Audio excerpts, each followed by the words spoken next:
Regarde, je vais te rapprocher de nous, incroyable. Oh, Oh, tu as encore, rapproche-moi.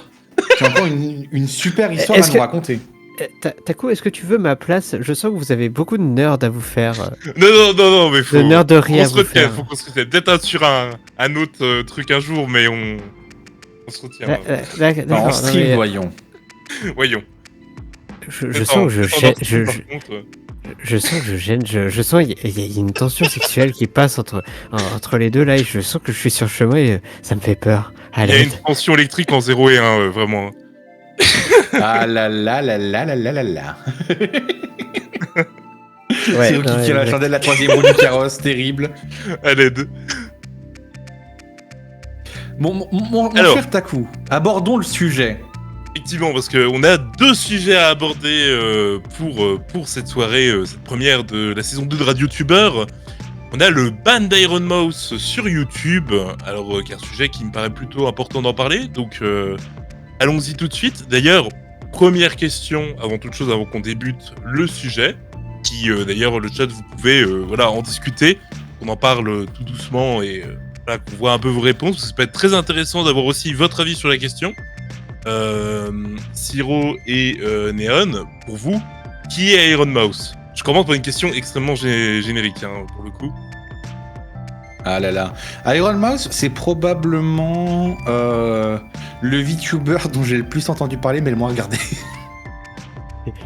C'est probable.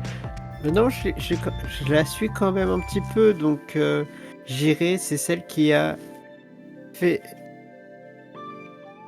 Hormis tout ce qui se passe sur Twitter, c'est probablement une des personnes qui a permis de faire découvrir le VTubing au plus de personnes en France.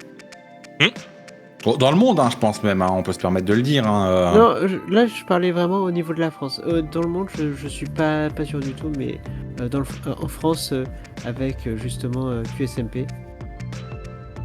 Ah, alors, pour le coup, c'est un truc que j'allais pré-shot justement, et je vois qu'effectivement, il y en a qui en parlent aussi dans le chat.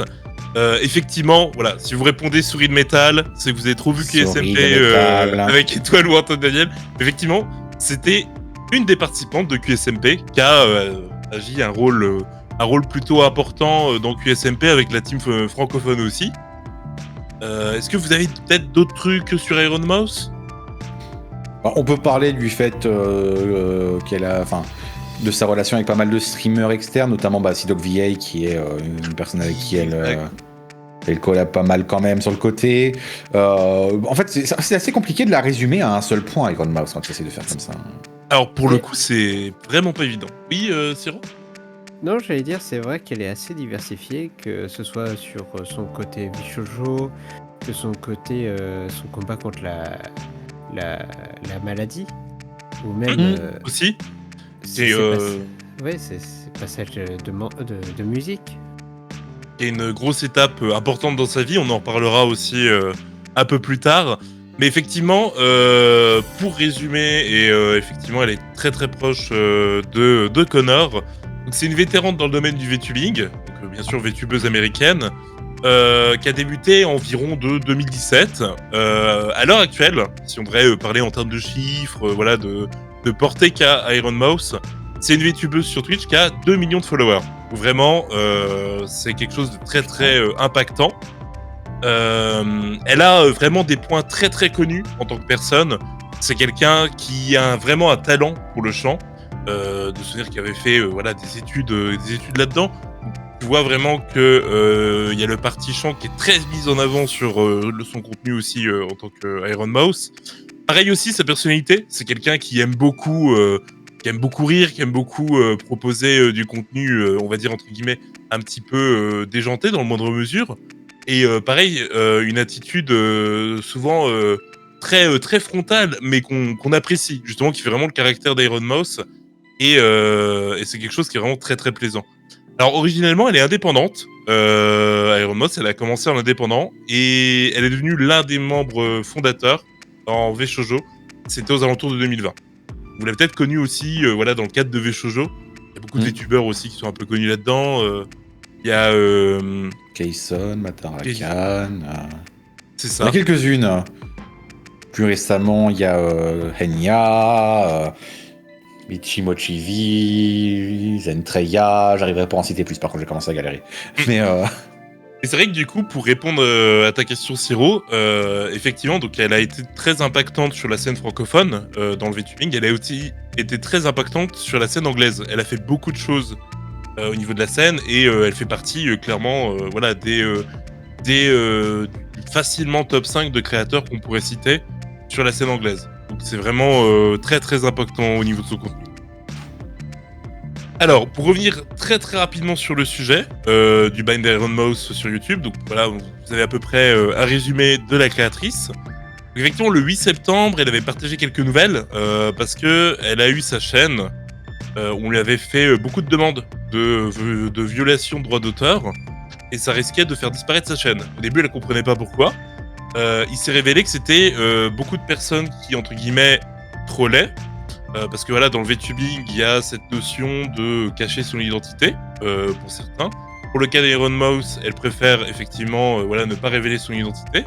Et c'est quelque chose dont les trollers, entre guillemets, avaient compris. Il y avait un raid lié à ça, de claim YouTube qui n'avait aucun sens, juste pour essayer que YouTube demande du coup des autorisations pour vérifier si c'était bien elle l'autrice de la vidéo, et donc de facto révéler son identité aux personnes qui demandaient.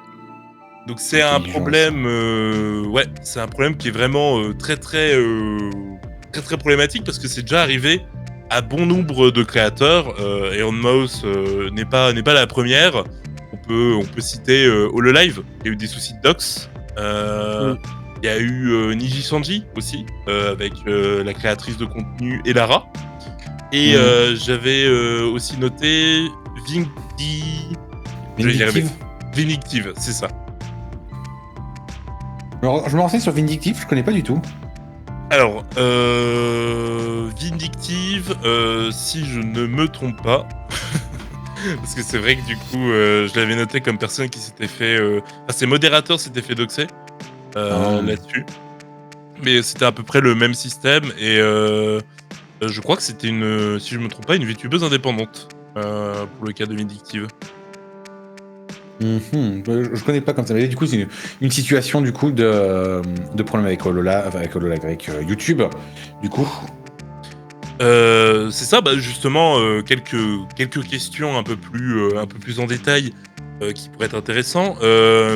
Pour vous, comment vous trouvez voilà ce souci lié au copyright, parce que mine de rien, c'est quelque chose qui est pas mal important, de pouvoir vérifier l'identité du créateur par rapport à la vidéo. Mais c'est vrai que ça pose un réel problème dans le VTubing à l'heure où certains doivent cacher son identité pour diverses raisons personnelles. Vous en pensez quoi, Siro et je vais laisser Néon commencer à répondre là-dessus. Yes, non mais le truc de les atteintes à l'identité dans le VTubing, moi je considère que c'est vraiment un truc où c'est vraiment ennuyant. Une petite pause de 2 secondes. Merci mon cher Marco pour le raid, bienvenue à DeTubers. Oula, bienvenue à DeTubers, bravo. Bienvenue à RadioTubers, du coup, hein, excellent. Le podcast où on parle du VTubing français et international, et où notre cher Marco a fait une magnifique apparence au début, bien sûr, incroyable. On est en train de parler du sujet Iron Mouse, mesdames et messieurs, et notamment de son ban de chaîne YouTube qui a eu lieu en début septembre. Et où du coup, mesdames et messieurs, en effet, donc du coup, on discutait avec Taku des tentatives d'assaut sur l'identité des VTubers. Ce qui est quand même, hein, quand on se rappelle, beaucoup de personnes féminines utilisent le VTubing aussi pour ne pas avoir de choses faites sur leur aspect physique. Donc la tentative de dox, moi je considère que c'est quand même quelque chose de très agressif et terrible de tenter de faire des choses comme ça quand même. Enfin c'est vraiment, t'as quelqu'un qui essaie de se protéger et puis du coup tu dis ah bah du coup on va aller voir quand même. Malheureusement ça reste des cas de personnes qui cherchent juste à essayer de récupérer le plus d'infos possible, et ça c'est un quotidien qui malheureusement existe partout. Je pense notamment à ce qui peut se passer sur Discord, où il y a des comptes qui se font pirater. Mais on a malheureusement de tout dans ce genre de cas, et c'est compliqué à gérer ça malheureusement. c'est difficile de pouvoir proposer une solution tant que c'est la racine du problème qui est pas traitée. C'est sûr. Parce que du coup, de ce que je comprends effectivement de Siro, de ce que tu me parles, effectivement, peut-être que le système copyright de YouTube, il serait peut-être dépassé par rapport aux nouveaux créations de contenu ou choses comme ça. Je T'en dirais pensais quoi? pas dépassé, mais je dirais plus qu'il est inadapté. Il adapté aux Ouais. besoins du coup. Bah, Mais dans pas- un monde, dans un monde où la création de contenu peut être faite par tout le monde sans avoir à trop se soucier à la question légale, c'est peut-être même pas tant YouTube en lui-même qui est pété par rapport à ça, mais la procédure légale. Et malheureusement, c'est la procédure légale américaine, donc on pourra pas y faire grand-chose en tant que français, mais le fait d'avoir à donner son identité à la personne qui t'attaque pour faire ça quand on est sur Internet et que on a tous déjà une fois, nous tous dans la vie, ici sur Twitch, je pense qu'on a tous déjà fait, utiliser un pseudonyme. Normalement, je crois que tout le monde dans le chat n'a pas son nom, prénom, à part moi, je m'appelle réellement Néon ça, bonjour à tous, bien sûr. Mais on a tous déjà utilisé un pseudonyme, bon voilà, on n'a pas envie Justement. forcément. Justement, non, clairement pas. Mais on n'a pas envie de se montrer, bonjour. Si ton nom c'est Twitch, ah très bien, Draco Twitch, excellent. Vraiment, tu vois, ouais, quand je me dis l'idée qu'un contenu posté sur le web doit se tenir aux contraintes légales normales, d'un côté, tu vois, oui, d'accord, mais quand on a de l'anonymat comme ça, est-ce qu'on peut pas mettre en place des procédures pour préserver cet anonymat malgré les contraintes légales ? Et est-ce que... en fait, tu vois, c'est cette contrainte de briser l'anonymat pour se défendre, je sais pas si elle est implémentée au niveau de YouTube ou au niveau de la loi qui gère la plateforme, donc la loi américaine, mais cette méthode d'attaque, si on pouvait la changer, ce serait pas mal quand même, non ? C'est sûr que c'est un vrai manquement de YouTube de ce côté-là. Hein. Vraiment, il y a beaucoup de personnes, même des créateurs, globalement, qui en parlent de ce réel problème du copyright, entre guillemets, du strike copyright facile, et du refus difficile au niveau d'Iron Mouse. Alors, pour le cas d'Iron Mouse, pour détailler un peu plus ce qui s'est passé, et voilà, un peu tous les coulisses, donc le refus d'Iron Mouse, quand Iron Mouse a refusé, sa chaîne principale et sa chaîne VOD, du coup, se sont fait supprimer. Donc, ça a été vraiment un vrai problème là-dessus. Et le 9 septembre, donc effectivement, elle en a un peu plus parlé et elle a dit que son équipe juridique était sur le coup et qu'ils avaient réussi à rétablir du coup sa chaîne principale, mais que c'était compliqué de rétablir sa chaîne VOD parce que voilà, comptes différents, Google ou autres, font que pour justifier le fait d'avoir deux comptes YouTube, ça leur posait problème à YouTube. Donc pour le coup, tu sentais qu'il y avait aussi ce souci-là. Elle a été, donc bien sûr, la chaîne VOD d'Iron Mouse a été réactivée depuis, mais il y a eu un long délai où effectivement Iron Mouse n'avait plus accès à sa chaîne VOD. Pour le coup... Un utilisateur n'est pas censé avoir 2 adresses mail Gmail selon les Terms of Use de Google, donc ouais, ça fout forcément le bordel quand tu utilises 2 chaînes YouTube. C'est ça. Ah, En fait, il part du principe que tu vas utiliser une adresse Gmail pour X comptes, surtout que maintenant il gère le multi-compte voilà, sur YouTube. Donc en fait, quand tu viens avec plusieurs comptes Gmail, en fait, quand tu t'authentifies sur un compte, c'est le détenteur de telle personne, il part du principe que le multi-compte ne devrait pas exister. Après, on se doute bien qu'avec les chaînes VOD, les chaînes short ou autres, c'est pas forcément les mêmes comptes Google. Donc je pense que YouTube doit être un peu... pas dire perdu, mais doit avoir des procédures un petit peu différentes pour ce cas d'exception. Et c'est vrai qu'au niveau des TOS de Google, ils partent très très clairement du principe, en tout cas pour la maison mère de Google, que c'est un compte par personne dans l'idée, quoi.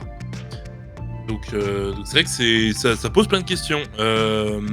Pour le cas d'Iron Mouse, pour ceux qui voilà, aiment bien son contenu, vous pouvez être assurés. Il y a eu beaucoup de soutien de la part de la communauté VTuber. Pareil, au niveau de son équipe juridique, ils ont été quand même très très actifs. Très réactif à la situation et pour l'instant ça s'est totalement arrangé, mais c'est vrai que ça pose plein de questions. liées à ça. Hmm. Typiquement, le rapport entre YouTube et leurs créateurs. Est-ce qu'il n'y aurait pas un problème lié à ça? Je sais pas ce que vous en pensez là-dessus. Je pense qu'il y a un YouTube à deux vitesses, tu vois. Il y a un podcast que j'écoute souvent qui est le One Show de Linus Tech Tips, qui est mon podcast que je me mets dans les oreilles, tu sais, le podcast à ménage ou le podcast à conduite longue. Alors, je rigole, je suis désolé, mais on va repartir sur une heure parce que News Tech Tips, j'adore aussi, c'est sûr. Ah ouais, non mais voilà, et du coup j'écoute pas mal le One Show, et donc du coup un des trucs sympas dans le One Show de Linus Tech Tips, c'est Linus Tech Tips, c'est une immense chaîne canadienne de tech review, donc ils font de la review de produits tech, clavier, PC, carte graphique, écran, voiture électrique, la totale. Et en fait, du coup, ils ont toujours été très ouverts sur leurs relations et leur manière de faire de la prod et leur aspect commercial. Et ils ont toujours été très ouverts avec ça. Et ils sont encore très ouverts aujourd'hui alors qu'ils sont une chaîne majeure de YouTube. Dans ce cadre-là, ils discutent toujours de oui, on a eu un problème avec YouTube, on a eu un contact avec notre conseiller YouTube et avec nos trucs comme ça.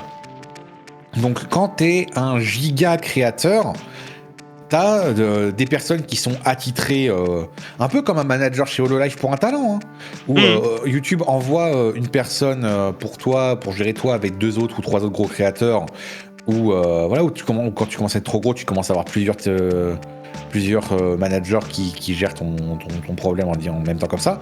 Comme ça que je pense aussi que Iron Mouse a récupéré sa chaîne assez rapidement lors du premier ban, hein, pas le deuxième. Mais ouais, elle avait un contact direct avec certainement des représentants YouTube, comme ont beaucoup de créateurs francophones. Il y a ça avec, par exemple, Webedia, où ils ont des contacts directs avec YouTube. Donc, c'est clair que ça a dû aider là-dessus. Il y a ça qui aide, mais du coup, le problème, c'est que je pense que si on était dans une autre situation, tu vois, et que là on parle de probablement dizaines de milliers de personnes qui font chier Iron Mouse. En tout cas, au vu de la taille de son following, il y a énormément de gens pour trigger des événements comme ça, voilà. Moi, je me pose la question, du coup, de la VTubeuse, qu'elle soit anglophone, francophone ou quoi que ce soit, qui a 10 000 abonnés, 20 000 abonnés, et qui se prend une vague de haine ou trucs comme ça, et de personnes qui ont envie de lui nuire, tu vois. Et où on se retrouve avec du coup une vague de personnes suffisamment grosses pour lui causer des problèmes. Je pense à... C'est pas si compliqué que ça de réunir un millier de personnes pour faire une petite action chiante comme faire un report sur sa chaîne de DMCA ou un truc comme ça. Quelqu'un qui fait un thread sur 4chan pour une raison X ou Y en expliquant clairement les raisons de pourquoi il lance un truc. Même si c'est vrai, même si c'est faux, tu peux déclencher une vague de couillons pareil à partir pour n'importe quelle croisade. Donc dans ce cadre-là, est-ce que cette personne qui a 10 000 abonnés YouTube a les mêmes outils pour se défendre de ce genre de pratique?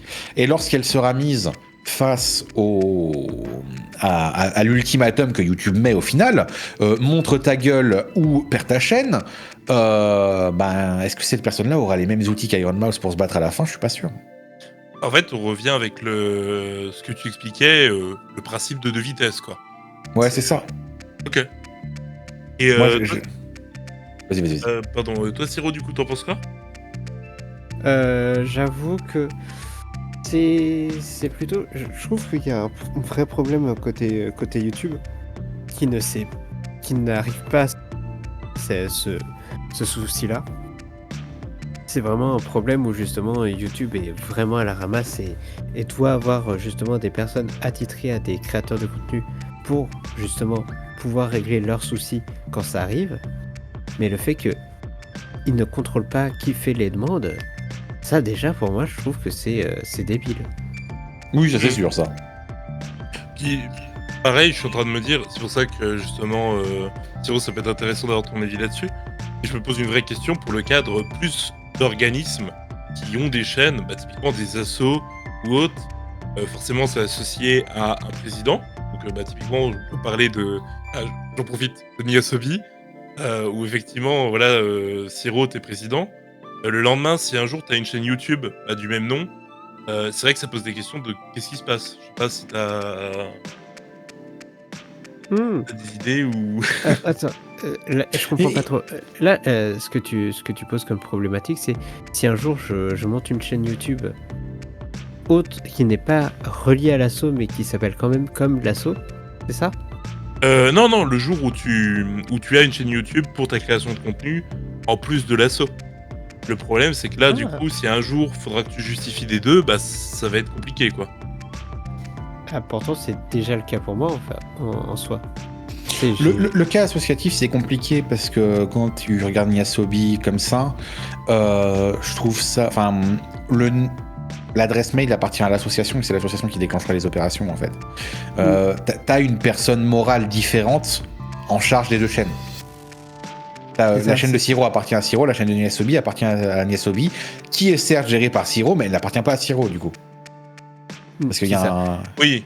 Il y a un intermédiaire entre les deux. Enfin, ça appartient pas à Siro Niasobi, c'est présidence, merde. Mais alors, globalement, je peux la faire comme ça. Globalement, ma chaîne perso, elle est détenue par Siro. La chaîne Niasobi, elle est détenue par une personne qui est le président de l'association, qui ne s'appelle pas... son pseudo, c'est Siro, mais légalement parlant, c'est le représentant, c'est le président de l'association, c'est le représentant légal. Ça appartient à l'association plutôt qu'à la personne. C'est ça. Oui, moi, Pardon, vas-y. J'allais dire, je suis juste le représentant de l'association. À tout moment, je peux être changé, c'est pas un souci. L'association peut continuer à exister sans moi. C'est d'ailleurs, globalement, c'est...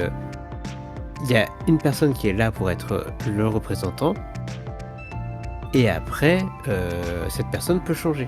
L'association, elle, continuera d'exister sans souci. Oui. J'ai envie de poser une question à Siro sur un petit peu l'exercice qu'on fait là. Parce qu'il y a une question qui était posée tout à l'heure, c'est oui, mais c'est chiant que YouTube ne check pas les dépôts de plainte et l'origine du dépôt de plainte. Et j'ai envie de mettre en perspective pour dire à quel point c'est une situation de merde. Mon cher Siro, imaginons que tu es président d'une association quelconque. Ok.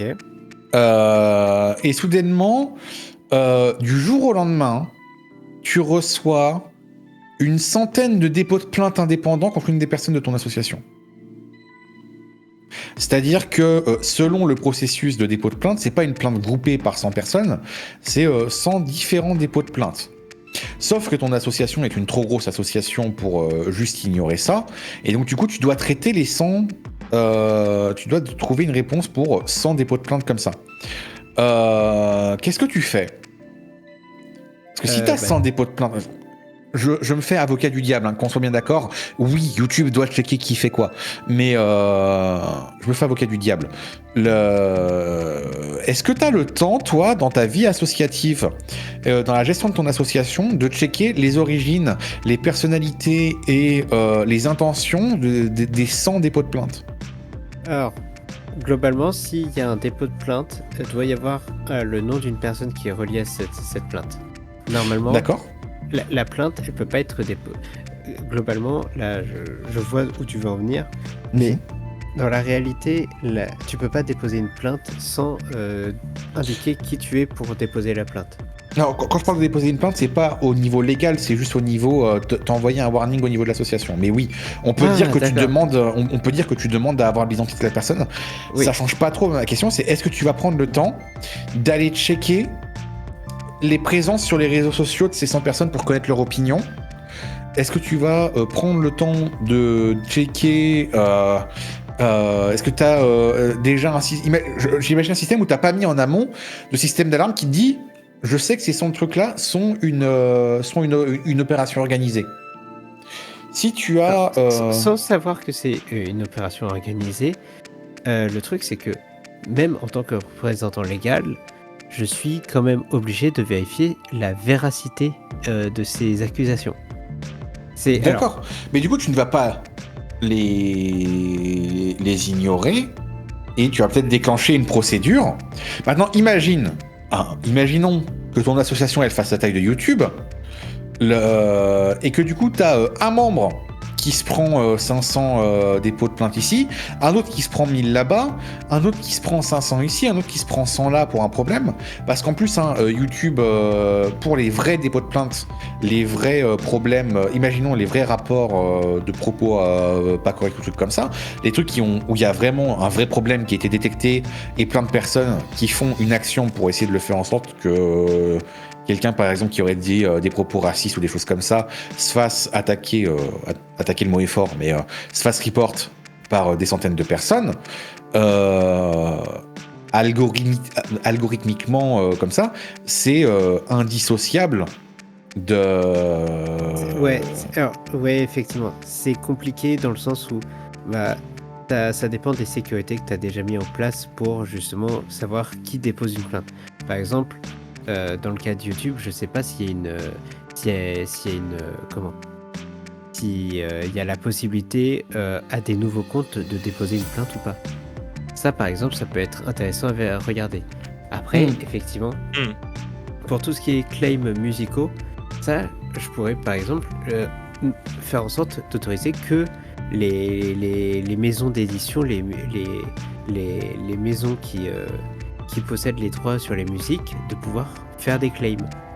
Et dans ce cas-là, ce serait une autre sécurité, faire en sorte que, justement, seules les personnes qui sont liées à des entreprises qui sont dans la musique et qui ont un code de vérification puissent faire des claims musicaux. Ouais, mais le problème, mon cher Siro, c'est que la musique n'appartient pas forcément à... Je me fais fou l'avocat du diable, hein. Qu'on soit bien d'accord, je suis d'accord avec Siro, hein. Qu'on soit bien d'accord. Mais je me fais fou l'avocat du diable. Maintenant, imaginons, mon cher Siro, que tu es une association, que cette association ait fait une vidéo sur sa chaîne YouTube, et que tu utilisais la musique d'un certain Néon Kuroasa, qui lui n'est pas affilié à une maison de disques, mais possède la propriété intellectuelle de sa musique, la vend de son côté, et le fait comme ça. Est-ce qu'il, du coup, si c'était une entreprise qui devait t'attaquer, je pourrais pas le faire. C'est un sujet de con, hein, le légal, hein, qu'on soit bien d'accord, mais c'est un vrai sujet de con. Hein. C'est bien qu'on en parle justement, parce que je voulais ça, en fait, dans ce sujet-là, c'était aborder ce côté vraiment problématique du légal avec YouTube. Et on rentre totalement dans ce cadre-là, en fait. Clairement. Ouais. Alors, après, par contre, vous me demandez de faire du légal. J'ai un week-end entier dans les jambes. Je commence à piquer du nez depuis... Je pique du nez depuis 30 minutes. Je vous avoue que le légal, là, même si j'aime bien me renseigner là-dessus, il est minuit 39, les gars. À un moment, abusez pas, quoi. Non, c'est vrai, c'est vrai. Mais tout ça pour dire que le... Pour terminer sur la question et pour essayer de répondre de manière globale, oui, le truc, c'est que c'est ultra tatillon, surtout que derrière, comme la légalité dépend aussi du territoire, et bah tout simplement t'es niqué, parce que aucun État va s'accorder sur les lois à respecter. Déjà qu'on n'arrive pas à faire en sorte de faire respecter les lois dans un même pays, vous imaginez bien que faire respecter des lois entre plusieurs pays, c'est un enfer. Déjà, l'Union Européenne, on peut cracher sur plein de choses sur l'Union Européenne, mais le fait qu'on a la RGPD pour l'Union Européenne, ça a été un vrai game changer. Vous n'avez pas idée de la puissance de ce move qui casse les couilles de manière monumentale à tous les géants de la tech. C'est vrai que c'est très souvent critiqué, mais d'un point de vue consommateur, c'est vrai que ça a été un énorme changement en bien pour les utilisateurs, même si souvent les gens de la tech ils vont très le diaboliser ce côté-là, c'est sûr. Bah oui, eux ça leur casse les couilles parce qu'ils sont obligés de respecter une réglementation. Alors en tant que développeur web qui a officié pendant la période où la RGPD a été implémentée, je vous jure que j'aime pas la RGPD. En tant que consommateur, j'adore. En tant que développeur, mais quel enfer! Mais je suis totalement d'accord avec toi. J'ai les deux visions aussi. Hein. Je déteste et j'aime à la fois. C'est une relation amour-haine. Parce qu'en fait, c'est incroyable pour la protection des utilisateurs. Par contre, qu'est-ce que c'est mal écrit pour, entre guillemets, l'utiliser, en fait. Ah oui, non, c'est chiant. C'est vrai que oui, c'est complexe. Hein. Pour faire un rapide aparté sur la RGPD, clairement, on va faire... Là, les gens, vous allez clipper ce que je vais dire. Les personnes qui sont en charge de la RGPD, s'il vous plaît, soit vous faites soit vous faites des vidéos qui expliquent clairement comment certains textes fonctionnent, pour que les gens puissent comprendre comment ça marche, soit vous faites en sorte de rendre les textes plus lisibles, parce que pour avoir lu ces putains de pages de RGPD avec Anna, avec les autres membres de l'assaut, pour faire en sorte de respecter tout ce qu'il y avait à respecter sur la RGPD, bordel de merde, c'est cryptique votre merde. Je suis désolé, ça fonctionne très très bien, mais c'est cryptique au possible la RGPD. Faites des trucs qui soient lisibles et clairs. Vous faites en sorte d'avoir des gens qui expliquent ça. Voilà, c'était mon coup de gueule du soir. S'il vous plaît, rendez la RGPD accessible à tous. C'était le moment RGPD. Ah là là là là. Le rent. C'est ça. Mais c'est un rent nécessaire quand tu vois les pages qui sont Ah non, c'est insupportable. imbouffable. D'accord. C'est imbouffable. Tu vois ça et t'es en mode mais j'y bite que dalle.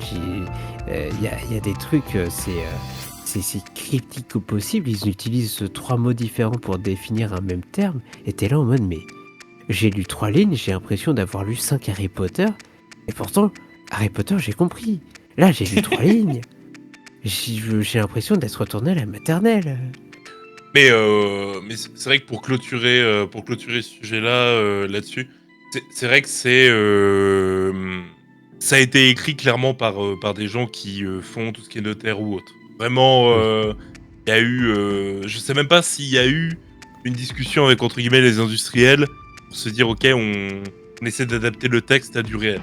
C'est vrai que J'irais des même fois il y a jusqu'à des dire- trucs. J'irais même jusqu'à dire que ça a été un texte voté par des députés européens. qui aurait été voté, oui, effectivement. Ouais. Aïe aïe aïe aïe aïe. Non, faut pas se moquer des députés européens. Désolé, je te laisse finir ton sujet après ta coupe parce que là on est en train de faire des longueurs et des longueurs et des longueurs. Mais souvenez-vous, mesdames et messieurs, que c'est grâce à l'Europe que non seulement vos données sur Internet sont safe avec la RGPD, mais c'est aussi grâce à l'Europe que les iPhones utilisent des USB-C et au lieu d'avoir leur chargeur à part, parce qu'ils ont mis des lois anti-monopole, on se fait pas avoir dans tous les sens. L'Europe est en train de faire un taf merveilleux en termes de protection des consommateurs de la tech. Si on se bouffe pas des lootbox dans tous les sens, si on se bouffe pas des trucs comme ça en Europe, si on n'a pas des microtransactions par message sur nos systèmes d'exploitation de téléphone aujourd'hui, si on n'a pas, si on paye pas 1 euro notre SMS, j'exagère un peu, mais je pense qu'ils doivent y être aussi pour quelque chose là-dedans. C'est grâce au Parlement européen. Ils font un taf en défense des consommateurs en France et en Europe de malades. Il faut vraiment le reconnaître parce que c'est grâce à l'Europe, oui. ça, quand même. C'est ça, c'est pour une fois qu'il y a un élément qui est plus que top sur l'Europe et sur toutes les institutions qui travaillent là-dessus, la RGPD, vraiment, les Américains, à chaque fois qu'ils voient ce qui leur arrive dans la tronche et qu'ils voient qu'en France, on est protégé parce que RGPD, ils sont en mode putain, mais c'est trop bien en fait. Et ils voient ça, et derrière, ils se prennent 40 pubs, ils se prennent de l'IA, IA shit talking ou IA shit generating, ils se prennent des trucs de merde, tout ça parce qu'ils sont pas protégés. Enfin bref, on va terminer la rente RGPD là-dessus. Je garde une anecdote sur l'IA pour un prochain épisode, je me calme là-dessus. Voilà. Ouais. Mais en tout cas, c'est bien voilà, qu'on a bien entamé le sujet vite ça, parce que je savais que ça allait être un sujet qui pouvait amener à voilà, des discussions sur pas mal de débats au niveau de la législation ou autre. Et ça me fait plaisir que voilà, vous avez un peu participé sur pas mal sur ce sujet et pas mal débattu tous. Parce qu'effectivement, voilà, c'est quelque chose qui amène à beaucoup de questionnements là-dessus. Et je te propose du coup, Néon et Siro, voilà, qu'on aille sur le second sujet. Qui sera un peu plus joyeux, qui est, voilà, on a parlé d'Iron Mouse au début, on a défini qui c'était, voilà, les petits problèmes qu'elle a eu en ce moment. Savez-vous qu'il y a eu aussi, au niveau d'Iron Mouse, il y a eu des très très bonnes nouvelles. Par exemple, le fait qu'Iron Mouse passe top 1 Twitch, qu'on a vu partout sur les réseaux. Vraiment, voilà. Elle a eu le Game Award. Ah non, c'était avant, ça, pardon, excusez-moi. Ça a été vraiment une célébration, mais j'aurais vraiment une petite question à vous poser là-dessus. Top 1 Twitch, pour vous, ça veut dire quoi? Est-ce que vous savez sur quel chiffre on se base? C'est une question hyper intéressante, ça. Je le sais, je vais laisser Siro répondre. Attends, top 1 Twitch Ouais. Le Top terme 1 Twitch, mais top Twitch. 1 en quoi? Top 1 en feur, mon cher Siro. Allez hop. J'ai dit eux, tu vas te calmer tout de suite, mon cher Néon, sinon je vais te. Ah, il me semble qu'il y a eu un quoi avant, non? Non, non. Non, c'est moi qui ai dit top 1 en quoi. Donc du coup, techniquement, c'est C'est moi que j'ai fait. auto-faire, vraiment. Vraiment, là, tu deviens. Je suis désolé, Néon, mais la vieillesse te rattrape. Non. Je vais t'en mettre. C'est toi qui as perdu ton occasion de me ferer, mon cher. Tu as perdu. Non, moi je ne ferai pas. Tu vois, moi je respecte Écoute, les gens. J'accepterai ma défaite à une seule condition. Est-ce que tu es capable de me dire, sans regarder sur Google bien évidemment, quelle est la stat sur laquelle on se base pour dire que Iron Mouse est top 1 Twitch aujourd'hui? Ok, alors là, je le dis tout de suite, je ne touche même plus à ma souris. Alors, j'ai 3 Il a pas dit à son clavier, hein. Non, Ah. clavier. Je ne touche ni à ma souris, ni à mon clavier, ni à mon portable, ni à quoi que ce soit. Il touche les bits. Non, ça c'est toi. Globalement, j'ai 3 suppositions. Soit c'est un nombre de vues par heure de stream. Mhm. Soit ce serait en fonction d'une agglomération entre les viewers, les nombres de subs et peut-être la durée des lives. Mhm. Soit ça pourrait être... c'est clairement pas le nombre de followers. En fait, ça peut clairement pas être le nombre de followers, ça peut être clairement pas le nombre de subs reçus, ça peut clairement pas être le nombre de bits reçus. En fait, c'est pas des éléments seuls. Ça doit être des éléments soit c'est des éléments qui sont entremêlés, soit c'est une stat un petit peu obscure qui est soit sur l'heure, sur la durée de visionnage, soit sur le nombre de visionnages. Alors, c'est des très très bonnes réflexions, effectivement, que tu t'es posé là-dessus. Je vais laisser peut-être Néon, je te laisse y bien sûr. répondre, peut-être.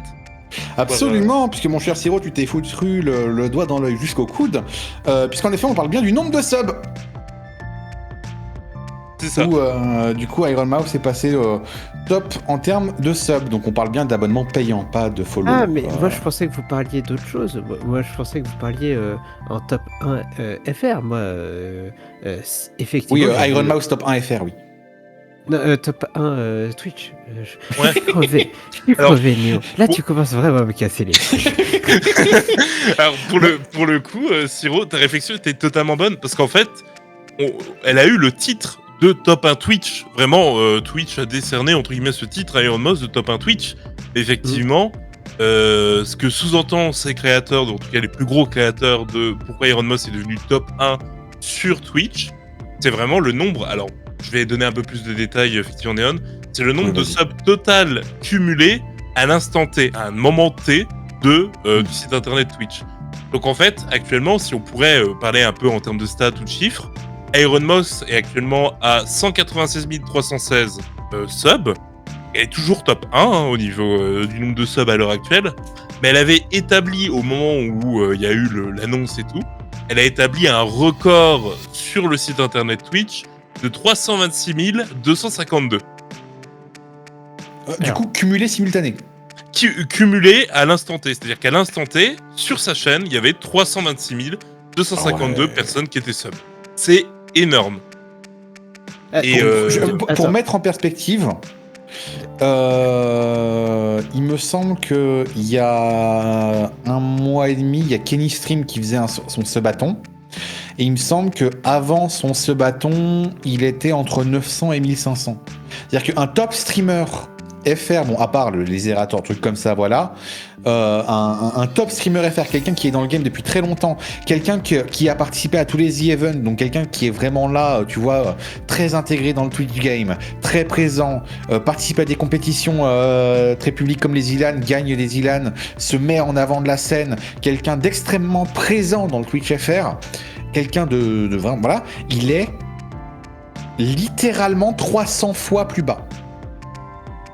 ce qui est énorme. Alors, petite question.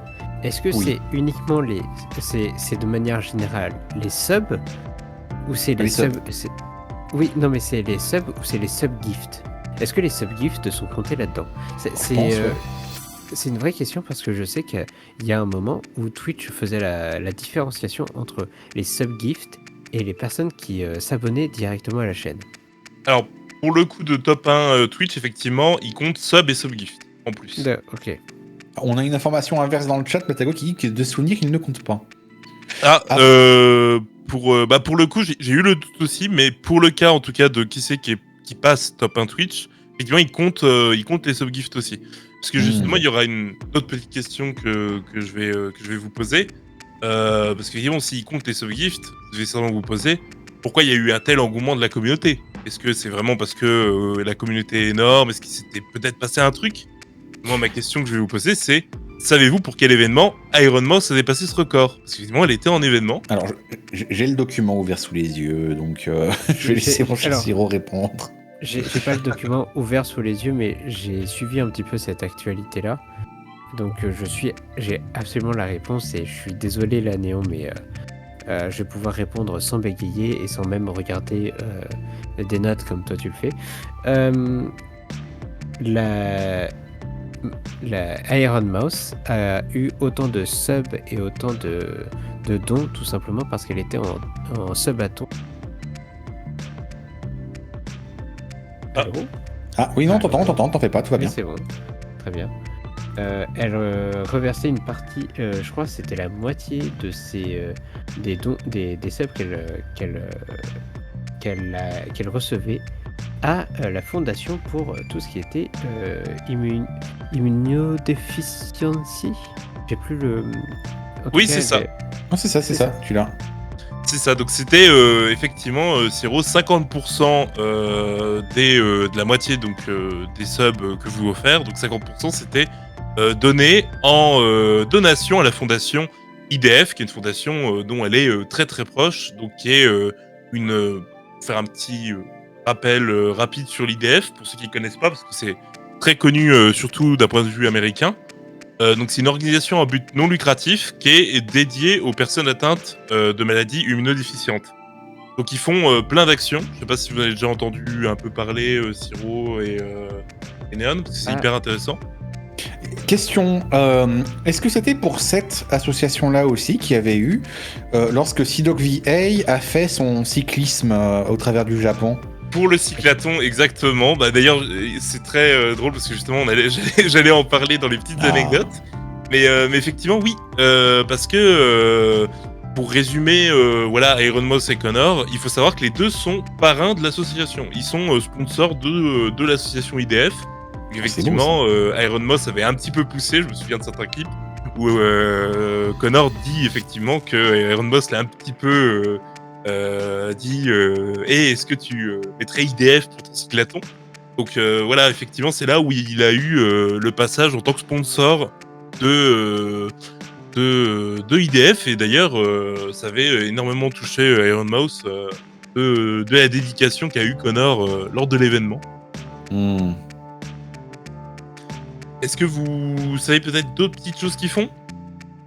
Le truc, c'est que je sais qu'ils interagissent beaucoup et que derrière, ils sont vraiment en mode dès qu'il y a moyen de faire une action justement pour cette association, je sais qu'ils n'hésitent pas. Parce que si je dis pas de bêtises, je me souviens qu'ils étaient... c'est pas partenaire, c'est... Ouais, sponsor. Ouais, c'est pas le bon. Ouais, c'est parrain, je crois, le terme exact. Où en gros, il représente l'association sur plein d'événements possibles. C'est un petit peu comme des stars des enfoirés. Ouais. C'est ça. Alors, je fais un petit aparté rapide hein, pour rentrer un peu vite fait sur le but de l'asso. Donc, ça vise à sensibiliser, soutenir et informer les patients et leurs familles sur les conditions de ce que c'est l'immunodéficience. C'est quelque chose qui touche beaucoup de personnes et dont, mine de rien, beaucoup de personnes ne peuvent très bien pas être au courant et savoir ce que c'est. Parce que ça implique plein de choses, en fait. Et pareil aussi, IDF, si vous regardez vite fait sur le site internet, il offre plein de ressources éducatives, ils font des événements, donc c'est là où, effectivement, Iron Mouse et Connor jouent beaucoup un rôle important là-dessus. Et surtout, ils essaient de mettre en avant la recherche dessus. Parce que effectivement, la recherche sur l'immunodéficience, c'est quelque chose qui a besoin de beaucoup de financement et qui est très en besoin là-dessus. Et pareil, il joue aussi un rôle très important sur la défense au niveau des droits des patients. Pareil aussi au niveau de l'amélioration des soins au niveau de la santé. Parce qu'il y a beaucoup, alors surtout d'un point de vue US, IDF disait qu'il y avait beaucoup de méconnaissances, même au niveau hôpital ou au niveau médecin. Et c'était un vrai problème au niveau US de pouvoir se faire soigner en tant que personne immunodéficiente. Donc c'est là où ils ont un rôle vraiment à jouer, c'est presque de sensibiliser et de prévenir sur quelles sont les étapes à faire pour aider au mieux les patients et améliorer le soin là-dessus. Oui, Nian ? Non, je pensais juste que c'était cool de voir autant d'implications pour des causes comme ça. Bon, alors après, dans le cas d'Iron Mouse, elle est particulièrement touchée personnellement, mais Oui, c'est sûr. c'était juste une réflexion personnelle que ça... Voir quand même... C'est vrai que 326 000 subs Twitch, c'est sympa. Mais 326 000 subs Twitch où la moitié des bénéfices vont à une bonne cause, ça donne un autre goût. C'est ça. Bah d'ailleurs, c'est tout bête, hein, mais ce système-là, vous en pensez quoi de se dire, ok, en tant que créateur, tiens, j'offre 50% de mes subs. Vous en pensez quoi de ce système par rapport à ce qu'on peut voir, par exemple, sur un événement caritatif comme Gamers for Pets, on est plus dans le cadre d'une asso ou autre Bah, ça va dépendre, tu vois. Je pense que c'est quelque chose qui est faisable, mais c'est un peu compliqué. Disons que, je sais pas, il y a un point de détail de l'histoire dont je me souviens plus sur l'histoire d'Iron Mouse, qui est la durée de son événement. Est-ce que c'était une semaine, un week-end, un mois ? C'était plus d'un mois. Il me semble que c'était bien plus d'un mois, ouais. Et justement, quand t'es sur des périodes de plus d'un mois, tu peux pas investir plus que ça ton argent de sub, parce que c'est quand même le truc qui te fait vivre, tu vois. Parce que, ok, d'accord, les gens font des donations et trucs comme ça, mais je pense que quand t'es créateur de contenu sur Twitch à cette taille-là, ton income principal, c'est tes subs. Mais quand t'as plus de 10 000 subs comme ça, c'est pas ton salaire à toi que tu mets en jeu en faisant ton événement caritatif et en jouant avec les subs. C'est ton salaire à toi, ton manager, ton monteur, tes artistes de thumbnail, tes graphistes, toutes les personnes qui bossent avec toi, potentiellement ta team légale, comme elle a dit qu'elle avait une team légale pour gérer son truc de chaîne YouTube. Donc ouais, en fait, c'est tellement... si t'es sur des périodes longues, il faut garder une période de revenus, et donc en wave, la moitié à une bonne cause, c'est quand même un sacré investissement personnel, quoi. C'est pas juste ah non, elle aurait dû mettre 100% parce que du coup elle se fait quand même des thunes sur les l'event. Oui, bah faut qu'elle nourrisse probablement une quinzaine de personnes derrière, hein, Iron Mouse. Oui, bah oui. C'est oui, un peu comme Linus Tech Tips ou autre. Hein. C'est des sociétés où derrière il y a des machines, dans le sens des grosses sociétés avec plein d'employés. Donc forcément, on n'est plus sur hors du cadre d'une seule personne. Oui, c'est sûr. Tu regardes Vishojo, elle fait partie de Vishojo. Sur l'argent de ses subs, ça va probablement payer une grosse partie des managers et de tout. Je pense pas que le salaire d'un manager soit lié directement à son talent. Hein. Je pense pas que ce soit de l'argent qui circule en cercle fermé. Je pense que l'argent qui rentre dans Vishojo, il sert à payer tous les salaires. Et si jamais tu coupes une source aussi importante que doit être Iron Mouse pour Vishojo, ça fout la merde dans les trucs, dans les comptes de la boîte. Hein. Alors, pour ça, j'ai quelques informations là-dessus parce que en fait, j'ai dû me renseigner sur comment fonctionnait Vishojo quand je travaillais sur mon projet d'agence. Mon projet d'agence. Est-ce qu'on a perdu Siro en connexion ? Et fondé par des personnes. Oui. Ouais. On t'a perdu pendant 2 secondes, mon cher Siro. Ah, d'accord. Je disais que Vishojo a été fondé par des personnes qui sont riches, genre ultra riches, qui étaient liées à Twitch, qui avaient beaucoup de thunes, genre qui étaient millionnaires. Oui, ok. Je savais pas l'origine story de ça. Ah oui, non. J'avais pas l'information. Il y a plusieurs personnes qui venaient de l'équipe Twitch, qui même étaient des personnes qui étaient de la fondation Twitch et qui juste maintenant sont vraiment millionnaires. Et dans tous les cas, niveau argent, ils sont plutôt sécures.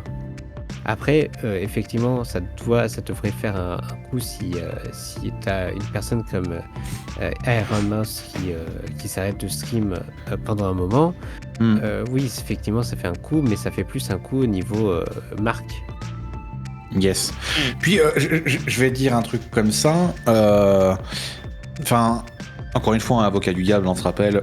Mais si, comme tu dis, les mecs qui possèdent Veshojo renflouaient les caisses a posteriori, ça ferait un peu bizarre de faire ça, parce que du coup, ça veut dire que l'argent vient pas des gens, mais du coup, c'est juste de l'argent qui a été récupéré des millionnaires. Enfin, il y a un truc bizarre là-dedans. Alors que, du coup, normalement, tu peux pas juste réinsuffler de l'argent dans la boîte comme ça. C'est quand tu possèdes une boîte, c'est l'entreprise qui a de l'argent. Oui. C'est pas les patrons qui ont de l'argent qui payent les employés. C'est l'entreprise qui a de l'argent qui paye les employés. Donc, ça marche dans une certaine quantité, parce que j'imagine que des trucs au noir, ça peut exister.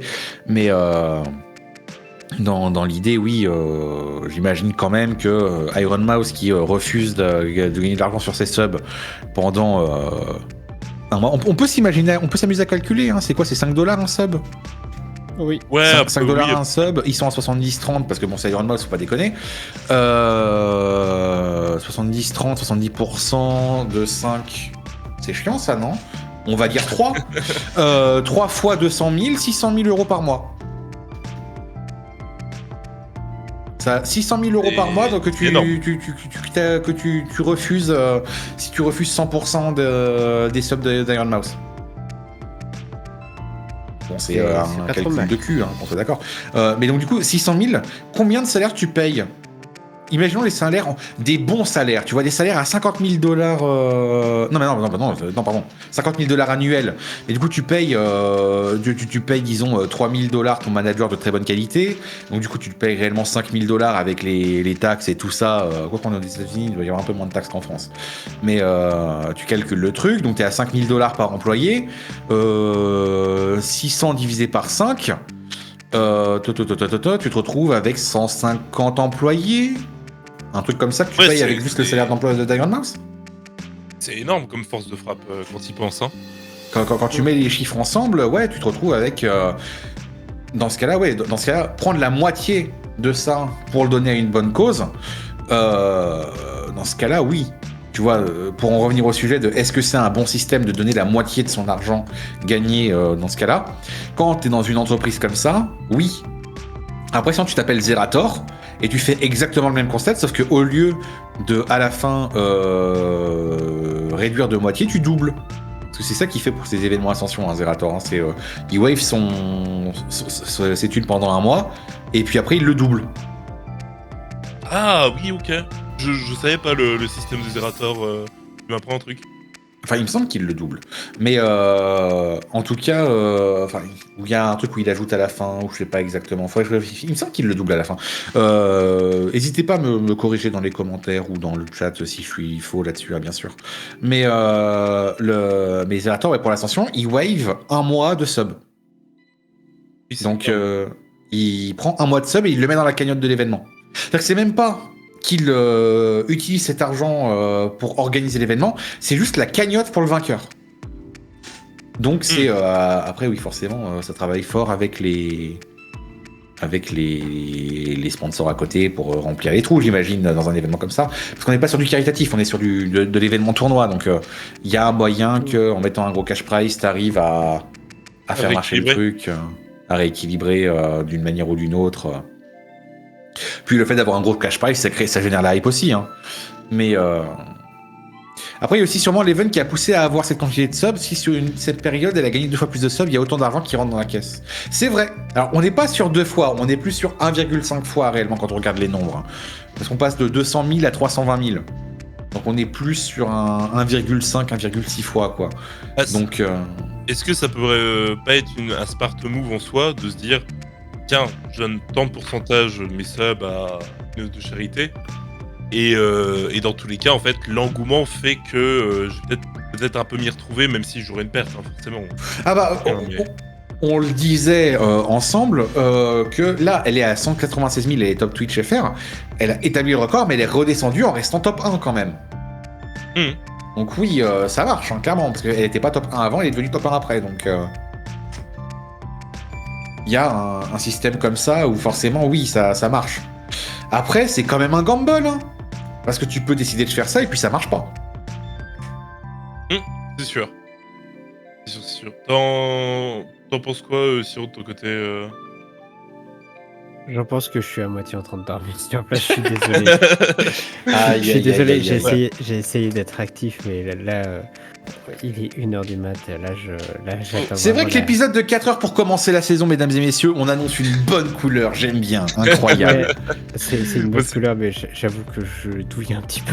Il y a pas de souci, on va essayer d'aller au plus vite, mais effectivement, tout l'argent qu'a Iron Mouse, ça va permettre de faire pas mal de trucs. Faire un truc très rapide, IDF, souvent des podcasts, Iron Mouse en a fait. Pareil, il y a un film où Iron Mouse a fait une chanson, c'est ce que disait Siro au tout début, où effectivement avec sa carrière de chanteur. Donc Iron Mouse participe là-dessus. Et pareil aussi, si vous êtes un peu curieux et si vous voulez savoir un peu le parcours de vie d'Iron Mouse, c'est aussi décrit sur le site internet. Super intéressant ça. Oh, c'est vraiment très très cool. Je fais un petit... Du coup, j'essaie de décaler très rapidement. C'est vrai qu'on a parlé pas mal de chiffres là-dessus. Je vous propose pour terminer voilà, ces deux sujets-là... On parle de lettres. Une petite activité quiz, si ça vous va. Ne regardez pas, bien sûr, je préviens tout Je regarde pas. Ça n'est parce que sinon, tu vas être spoil par les réponses. J'ai rien vu. Ok, ça va. Alors... Première question qui est en référence avec Twitch de manière générale, parce que forcément on se pose des questions, on se dit top 1 Twitch anglais c'est Iron Mouse. Est-ce que vous connaissez le top 3 français sur Twitch? Vu comme ça, je dirais qu'il y a forcément Kameto dedans. Ah oui, pas mal, avec 19 322, effectivement, il est dans le top 3. La K-Corp est trop grosse pour ne pas être dans le top français. Est-ce qu'il n'y aurait pas Squeezie et Zerator? Ah, alors, Squeezie et Zerator, ils sont très très proches. Quoique, Squeezie, un peu moins. Vous allez peut-être être surpris par les chiffres. Zerator est à 13 084. Donc il est proche de 1000, voilà. Squeezie, par contre, est à 5158 de sub. Il est à moitié moins. Est-ce que c'est beau pour vous? Est-ce que c'est beau pour vous? Dans ce cas-là, au niveau des subs... Les noms peuvent peut-être être surprenants parce que je vous donne un PVCS. Non, je l'avais pas dans la liste du top. J'ai noté à peu près quelques. C'est étonnant. Ou alors OTP LOL peut-être. Ah peut-être. C'est vrai qu'il y a des noms où quand je reconnaissais pas, j'ai pas noté plus que ça. Effectivement. Attends, je regarde vite fait pour OTP parce que je serais curieux de savoir si OTP LOL ils ont quelque chose. OTP LOL, hein, c'est la plus grosse chaîne qui diffuse du League of Legends en France. Donc je serais quand même pas surpris qu'il y ait beaucoup de subs dessus. Domingo, oui, possible. Domingo, c'est vrai que c'est une bonne proposition. Ah, Domingo, il est proche de Squeezie. Il est à 5703, Arcadia, effectivement. Et il est proche de Squeezie. Oui, dans ce cas, ça vaudrait... D'accord, et ça voudrait dire que Antoine Daniel serait proche de Squeezie aussi. Exactement. Effectivement, Antoine Daniel aussi suit près Squeezie. Il est à 4840 subs. Ah. Pareil, alors du coup, top OTP 2... LOL est à 9812 subs, donc, mais c'est une chaîne communautaire, okay. C'est pas un créateur indépendant, c'est une chaîne... Effectivement, j'ai pas pensé noter, ça m'est pas venu en tête, effectivement, mais du coup, il fait partie des plus gros. Michou, j'ai pas noté Michou, donc il doit être à moins de 2000 subs, je l'ai pas vu dans la liste. C'est probablement parce qu'il est sur... Il est sur YouTube plus Michou, non? Ouais, c'est ça. Je pense qu'il doit être peut-être plus sur YouTube. Je vois JDG de la part de Arcadia, alors très bon choix, JDG justement est à 2168 subs. Donc je vais faire rapidement quelques petits indices pour le top 3, peut-être ça peut vous aider. Donc Kameto est effectivement top 2. On va peut-être partir sur le top 3 avant de vous peut-être partir sur le top 1. Le top 3, c'est quelqu'un qui est assez récente, qui a boomé assez récemment. Belle Delphine française. Non. Dommage. T'as dit quoi, Siro? Elidia. Ah, pas mauvais. C'est un peu dans cette vibe de personnes qui ont sorti récemment. D'accord. Moi, pas je loin. pense que c'est Harushuna. C'est le même contenu. Harushuna, bien joué. C'est ça. Non, non, pour le coup, c'est vrai que ce serait une bonne question au niveau VTubing français, les subs. Je dirais que j'ai pas en tête. Mais non, du coup, mais par contre, c'est bien Lydia en choix, Siro, parce qu'effectivement, ils ont un contenu qui s'apparente assez proche. Si je me trompe pas, Lydia fait aussi du Valorant. Donc, mais c'est une créatrice de contenu qui fait du Valo. Je connais pas la scène Valo FR.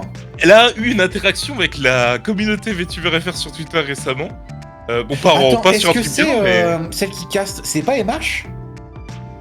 MH... Ah, je saurais pas... Parce que... Attends, je suis désolé, hein, je fais Valorant français, féminin, MH, ça colle. Non, mais non, du coup, c'est pas MH. Ah bah C'est dommage. pas MH. Par contre, interaction avec la commu VTuber FR. Alors, au vu de. Alors, ce pas qui se forcément passe- bien sur Twitter en ce moment. hein. Ouais, j'allais dire justement, vu ce qui se passe dernièrement, Du Ravenia Ili au l'interaction Narrow Sit Down. l'interaction doit pas être la meilleure. Arcadia qui dit la meuf qui gueule tout le temps Non, dans ça, ses c'est- clips, j'ai plus le nom. justement, Ah, Trinity. peut-être. c'est pas Elidia celle qui gueule sans arrêt. Ah, Alors, connais je donne un autre petit indice, peut-être que ça peut vous aider. Après, je Ouais. fais le reveal. C'est quelqu'un qui n'a pas dévoilé son identité, qui a un masque. Je Goro vois- bizarre. Oh. je vois Non. Mais Oh, il toujours sait dans mon plus, cœur, mais, comment bizarre. je vois qui c'est. Alors du coup, je vois qui c'est. Aeneris, merci. Oui, c'est ça, Haru, c'est Putain. Anne Yaris, Je connais effectivement, pas. qui est à 14 691 subs à l'heure Ah oui, actuelle. cache-moi des dollars quand même. Qui est top 3 FR à l'heure actuelle. D'accord. Ah. Oui, non, ok. Elle, je vois qui c'est. Je l'ai vu passer surtout en clip. C'est vrai que je regarde pas son contenu, mais c'est vrai que Aenaris, je la connais parce que. Non, J'ai Google Aenaris, il m'a fait correction Daenerys Targaryen. Ça n'existe pas. Mais elle avait pas fait des trucs avec Samuel Etienne. Si, il y a eu un rapprochement avec justement aussi Elydia aussi. C'est pour ça que Oui. justement je trouvais que c'était bien que t'en parles. C'est effectivement un peu, je vais pas dire cette vibe, mais effectivement c'est des noms de personnes qui sortent en ce moment de plus en plus sur la scène. Elydia, Nieris, effectivement ils avaient fait des trucs avec Samuel Etienne pour le coup. Et le premier, du coup. Alors ça, du coup, c'était le top 3. Le top 1, peut-être que je vais un peu plus vous aider là-dessus, parce que je vais peut-être vous parler d'un événement qui va tout de suite peut-être vous mettre la puce à l'oreille. Le GT Explorer. Non, perdu. Bah, Squeezie, on en a parlé, malheureusement. Ah oui, merde, oui, non, dommage, oui, Il bien n'était vu. pas dans le top. Quelqu'un qui a fait un événement lié au foot. Amine. Amine m'a tué exactement à 20 133 subs. C'est le Oh premier à putain. l'heure actuelle. Ah ouais, quand top, même. Il y a top une sub. vraie différence. Il y a une vraie différence avec Du les coup, autres. Comparaison avec le top mondial, il se classe combien, Amine? Amine me tuer, je vais pouvoir te le dire tout de suite grâce à la technologie incroyable des sites internet. Le fameux Twitch Tracker. bien C'est ça qui Je va connais certainement le me dire site. qui est. Ah ouais, non, mais du coup, il donne un rang par rapport à plein de stats en fait. Mais il donne pas le rang. Alors attends. Ça va être galère, je pense, de trouver l'info un peu plus parce qu'il faudrait que je feuille les pages de sub. Mais en tout cas, qui est en termes de stats aussi top 3, top 3 Twitch apparemment. Donc qui doit faire énormément de stats avec les événements qu'il y a eu en ce moment. Et du coup, Haru, elle est pas dans le top 3, je suis un peu déçu. Non, mais Haru, let's go. On veut te voir dans le top 3. Et après, voilà, j'ai cité, donc j'ai noté plein d'autres noms. Peut-être que vous êtes un peu curieux, Locklear, qui a 12 Ah putain, 000... Leclerc, il y est encore, j'aurais pas dit. Ouais, qui a 12 988 subs. Bah putain, je comprends pas pourquoi il est à Malte. Domingo, on l'avait cité. Squeezie, on l'avait cité. Il y a Gotaga. Qui a Ah bah oui, 4 Gotha, oui, on aurait pu le subs. citer, Gotha, oui. J'ai pas J'avais pensé. noté Anthony Daniel, je crois qu'on l'avait cité. Oui. Il y a Wankill aussi, parce qu'on oublie, mais ils sont quand même pas mal non plus. Ils sont à 4213 subs aussi. Voilà. Wankill, vraiment, c'est incroyable à quel point ils ont été constants sur la durée quand même. Quand tu vois sur Twitch qu'ils y sont, ils font partie des premiers Français à avoir passé les 1000 follow, enfin les 1000 viewers live comme ça et qui sont encore là aujourd'hui, quand même c'est assez stylé. Ils ont progression assez linéaire en vrai, hein. C'est propre. Hein. Franchement très stylé. J'ai la stat pour Amine Mathieu au niveau mondial, il est 26ème. Quand même hein. Ce qui est pas dégueu, hein. Cocorico, on est bien représenté. Hein. On vivement C'est qu'on pas reprenne dégueu. le top de premier quelque part. C'est ça. Et Kameto est 28ème. Ah. Ah, let's go. Question, est-ce que Kameto est devant eBay? C'est la question la plus importante.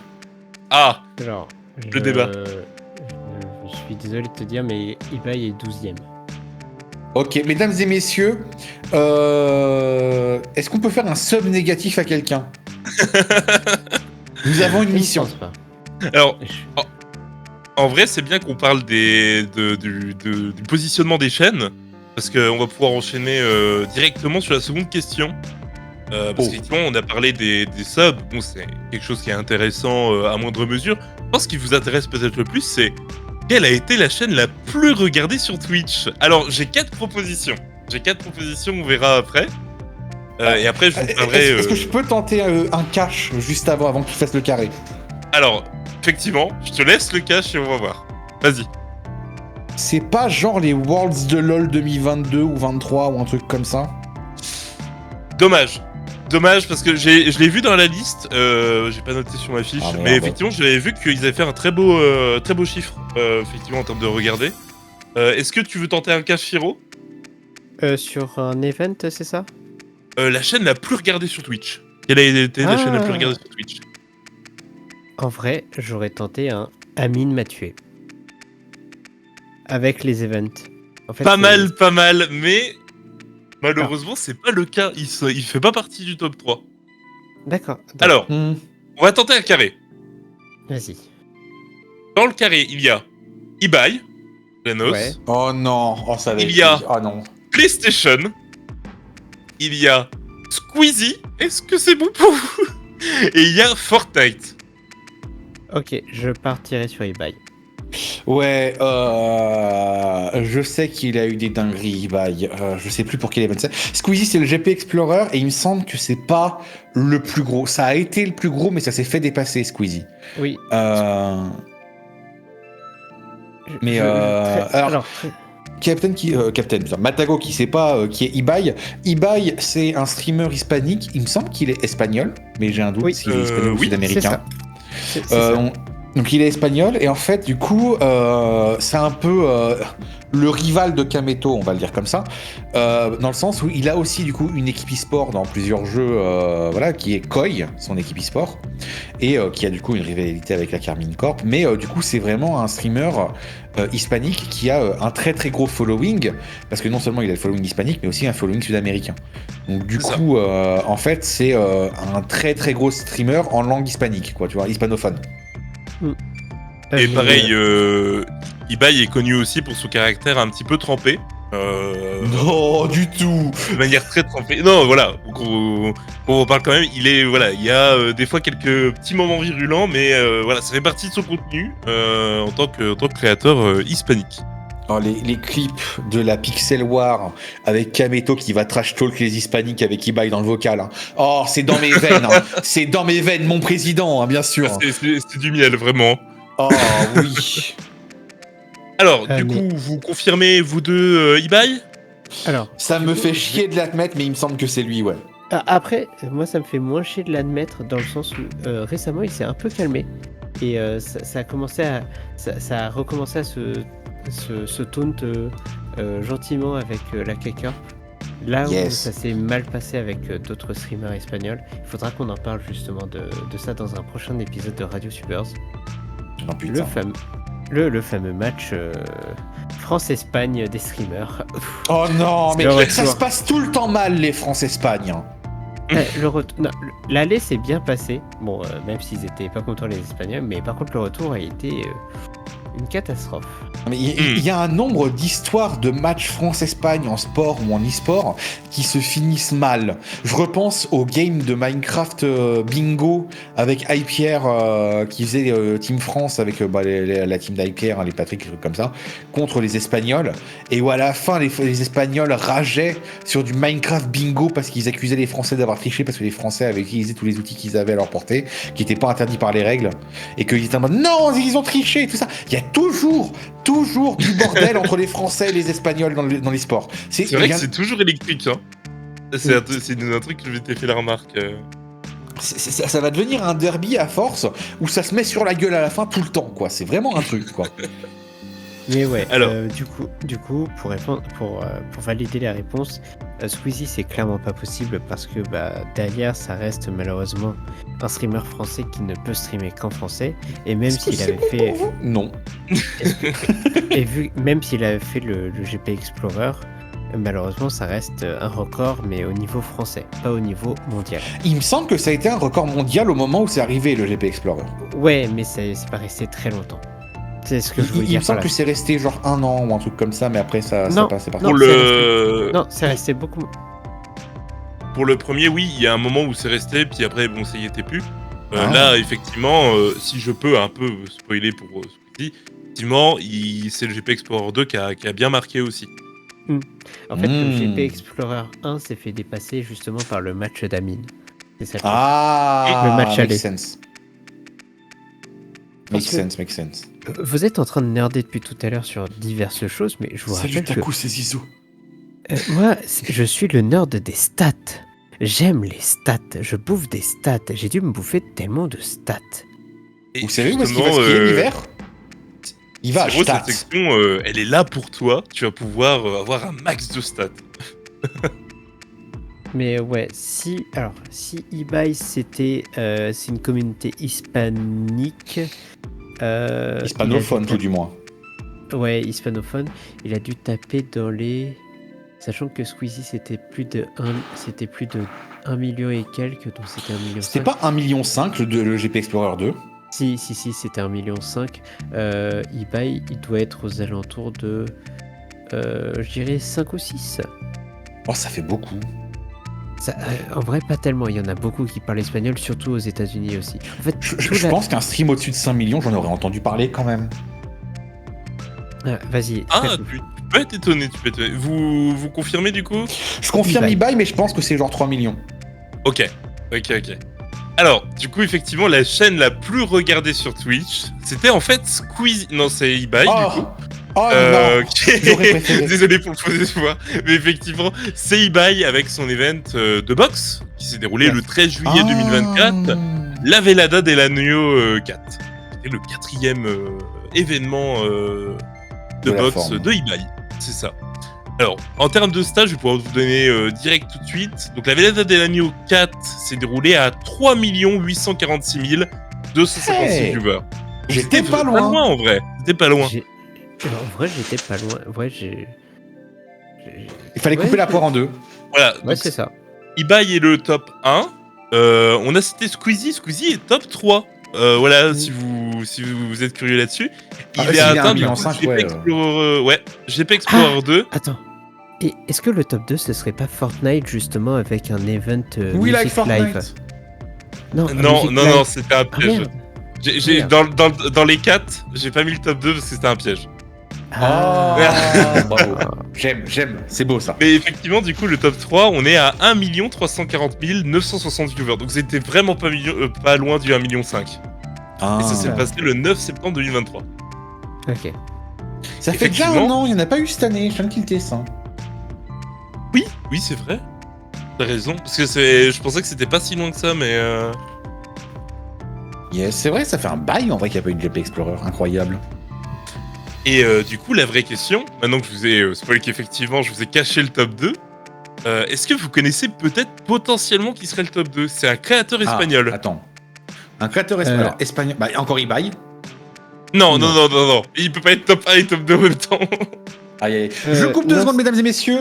Merci Virudi et yo tout le monde pour le raid. Et yo les raiders, bien le bonsoir. Incroyable. On est arrivé sur les 5 heures de live. J'en peux. On rush, oui. On rush. Oui, c'est le rush de fin. Toujours plus de rush. Mon sommeil. Il y a mon lit qui me regarde et qui me fait des yeux doux. Je commence à halluciner. Je vois des choses. Ah. Pardon. Là, je commence à craquer un petit peu. Je crois que mon état mental a décidé On a cassé le sirop. C'est ça. Le sirop, il tenait déjà plus à grand chose, mais là, c'est foutu. Non mais un Radiatubers de 5 heures n'est pas encore un vrai bon Radiatubers. Oh, terrible. Ta gueule. Non, mesdames et messieurs. Geste. Non, pas plus. Écoute, mon cher Taku, j'avoue, du coup, j'ai pas la moindre idée d'un streamer hispanique qui serait top 2. Alors, pour le coup... Attends, je vais faire une tentative. Est-ce que c'est pas celui qui a organisé justement le deuxième... le deuxième match France-Espagne. Non. Match retour. Non. Attends, je sais pas qui c'est, du coup. C'est DJ quelque chose. Non, j'ai pas ça en pseudo, effectivement. Ah merde. Non. Mais dans ce cas, après, je sais pas. si ça DJ peut vous Mario. rassurer, DJ Mario. j'ai été très étonné. Parce que c'est quelqu'un que je n'ai jamais entendu parler. Et peut-être qu'il est très très connu. Mais en tout cas, il doit être certainement très très connu sur la scène espagnole. Parce qu'effectivement, le deuxième, c'est The Grefg G. Hein? Voilà, The Grefg Comment tu G. dis? Donc Et pour quel stream, du THEGREFG. Eh ben écoute, je connaissais pas. C'était quelqu'un que je voilà. connaissais pas du tout. Et je me suis dit, bah dis donc, étonnamment, mais qu'est-ce qui fait partie du top 2? J'ai essayé de chercher un peu les infos, qui n'étaient pas évident parce que c'était beaucoup d'informations espagnoles. Et en fait, donc c'est quelqu'un qui a établi un record à 2 470 347 viewers. Pas mal. Et donc c'est un créateur de contenu espagnol qui avait fait un event, qui était un award, qui se déroulait au Mexique. La seconde édition se déroulait au Mexique le 29 janvier 2023. Ça s'appelle Los Premios Esland de 2023. Et petite anecdote là-dessus, quand j'ai fait un peu mes recherches et tout, j'ai voulu regarder un peu les awards et il y a un award des VTubers. Donc on a été représenté. L'award des VTubers a été donné à Zilverk, qui est un VTuber qui a gagné l'award. Alors Zilverk, peut-être que ça... Non, ça marchait pas du tout, je voulais faire des C'est Iron Mouse, mais non. Ils ont dû prendre, je pense, que des créateurs hispaniques. Mais effectivement, du coup, c'était Zilverk. Et Zilverk, ça ne me disait rien. Puis j'ai regardé sur YouTube et peut-être que vous allez le connaître un peu plus. Est-ce que vous vous rappelez du même Do You Know The Way de l'avatar avec l'avatar Knuckles? Ne dis pas que c'est lui. C'est lui. C'est clairement lui. Incroyable. Qui a été gagnant de l'award de VTuber parce qu'effectivement, quand vous regardez sa chaîne YouTube, il fait tout son contenu avec l'avatar Knuckles sur VRChat. Oh la dingue. Oh, j'adore trop. Voilà. Et trop cool. Et c'était les petits. Ouais, oui, c'est vrai. Non, je sais juste pas quoi penser de cette info. C'est ça le problème, c'est que je. Bah en fait, moi je l'aurais plus classé créateur VRChat que VTuber, mais du coup il a été nominé dans la catégorie. D'accord, mais en plus il a pas les droits sur la sur le personnage de. C'est compliqué. C'est compliqué. Ta gueule, c'est magique. Après c'est vrai que comme je suis pas le contenu hispanique, c'est vrai que je me rends pas compte. Peut-être que il fait un autre contenu un peu plus proche du VTubing, mais voilà. Il a pas été avec Filien dans une vidéo, je crois que si. Captain Matago, il y a moyen qu'il ait été avec Filien dans une des vidéos. Ça me dit quelque chose, justement. Improbable. Incroyable. Et voilà, du coup c'était... j'ai pas fait plus de questions, parce que j'ai dit sinon ça va être extrêmement externalisé. C'est une question d'activité quiz, j'espère que ça vous a plu comme activité. C'était trop bien. Merci beaucoup. En vrai, trop cool, Taku, j'ai beaucoup trop aimé. Et ben c'est nickel. Au plaisir que ça vous a plu, moi ça fait très très plaisir de faire cette chronique, et je suis très content que si tout le truc vous a plu. Moi je dis franchement félicitations parce que la chronique était trop cool. Merci. Ça faisait un peu slow clap comme je le faisais là, mais non, c'était vraiment un ouais, let's go, ouais. Aïe. Vraiment, Il est mort. T'as l'air complètement mort, c'est clair. Mais écoutez, mesdames et messieurs, si vous savez quoi, je pense qu'on va pouvoir pas tarder à clôturer cet épisode de RadioTubers. Ah là là. Et ça se sent que ça fait longtemps qu'on n'en a pas fait, là. Un petit épisode de 5 heures comme il faut, là. Ah, très bien, là. Incroyable. Je vais pas mentir. C'était peut-être pas la meilleure des idées de faire le lendemain de convention. Même si c'est pour le retour. Ah bon? Comment ça? Jamais j'aurais pensé ça. Incroyable. Ça pique un peu. Ça pique un tout petit peu. C'est pour ça, mon cher Siro, si tu veux, regarde. Je te fais la outro, comme ça tu n'as plus à réfléchir. C'est magnifique. Ah mais t'inquiète, je vais pouvoir te faire le outro. On espère que ce premier épisode de cette saison 2 de RadioTubers vous a plu, avec tous ces nouveaux formats. Vous allez pouvoir du coup retrouver désormais les rewinds durant les lives RadioTubers tous les lundis, une semaine sur deux. Et puis que vous pourrez aussi retrouver sur la chaîne YesVTuber le dimanche de la même semaine. On espère que le fait d'avoir inclus désormais des chroniqueurs qui pourront interagir avec vous et pourront interagir aussi durant la chronique pourra ajouter un petit peu de piment à ce que vous écoutez. D'ailleurs, sachez que vous avez vu Eko et Taku, mais ce ne sont pas les seuls. Si vous saviez, mesdames et messieurs, je suis entouré de mon Denis Asobi, c'est terrible. Cette information est vraie. Cette information est vraiment... C'est actuellement... Attendez. Sur tous les... on va aller voir ça vite fait. Actuellement, les chroniqueurs de RadioTubers. 1, 2, 3, 4, 5... 5, c'est ça 2, 3, 4, 5... J'ai l'impression ouais, ça doit faire ça. Ouais, c'est ça.